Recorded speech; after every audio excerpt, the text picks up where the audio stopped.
Hello viewers, welcome back to my channel. నేను ఈరోజు చెప్పబోయే రెసిపీ మూంగ్ దాల్ అండి. ఈ మూంగ్ దాల్ని ఏమాత్రం కూడా ఆయిల్ పీల్చుకోకుండా చాలా క్రిస్పీగా ఎలా ప్రిపేర్ చేయాలో చెప్తా, ఒకసారి చూసి ట్రై చేయండి.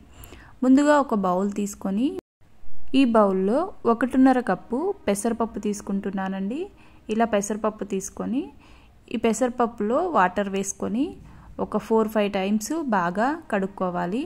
ఇలా కడుక్కున్న తర్వాత పెసరపప్పు మొత్తం మునిగేలా వాటర్ వేసుకొని ఒక నైట్ మొత్తం నానబెట్టుకోవాలండి. మీకు అంత టైం లేదు అనుకుంటే కనీసం ఒక 4 గంటలైనా పప్పుని నానబెట్టుకోవాలండి. మనం పప్పు ఎంత బాగా నానితే ఈ మూంగ్ దాల్ అనేది అంత బాగా వస్తుంది. చూసారు కదా, పప్పు బాగా నానిపోయింది.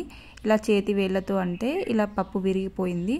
ఇప్పుడు మనం ఒక డ్రై క్లాత్లో వేసుకొని ఈ పప్పుని మొత్తం ఒక 1 అవర్ పాటు ఆరబెట్టుకోవాలండి. ఇలా ఒక 1 అవర్ తర్వాత ఒక కడాయిలో డీప్ ఫ్రైకి సరిపడా ఆయిల్ వేసుకొని ఆయిల్ బాగా హీట్ ఎక్కాక నేను ఇలా బూందీ గరిటెతో ఇలా పప్పును తీసుకొని ఇలా ఆయిల్లో వేసుకొని ఫ్రై చేసుకుంటున్నానండి. డైరెక్ట్ మనం పప్పును ఆయిల్లో వేసినట్టయితే మనకు గరిటెతో తీయడానికి రాదు.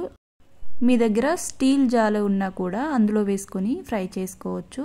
చూసారు కదా, ఇలా పప్పు పైన ఉన్న నురుగంతా పోయి గోల్డెన్ బ్రౌన్ కలర్కి లైట్గా చేంజ్ అవుతుంది. ఇప్పుడు మనం ఆయిల్లో నుంచి సపరేట్ చేసి మరొక బౌల్లోకి వేసుకుంటే సరిపోతుందండి. ఇలానే మొత్తం మూంగ్ దాల్ని ఫ్రై చేసుకున్నాక పైగా కొద్దిగా చిటికెడు సాల్ట్ తీసుకొని జల్లుకొని చేతులతో మొత్తం స్ప్రెడ్ చేసుకోవాలండి సాల్ట్ని.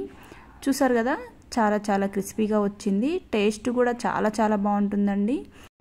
ఆయిల్ కూడా చాలా తక్కువగా పీల్చుకుంటుంది. నేను చెప్పిన ప్రకారం ట్రై చేసి చూడండి. చాలా బాగుంటుంది.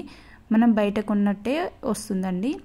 వీడియో నచ్చితే లైక్ చేయండి, షేర్ చేయండి, సబ్స్క్రైబ్ చేసి పక్కనే ఉన్న బెల్ ఐకాన్ని క్లిక్ చేయండి.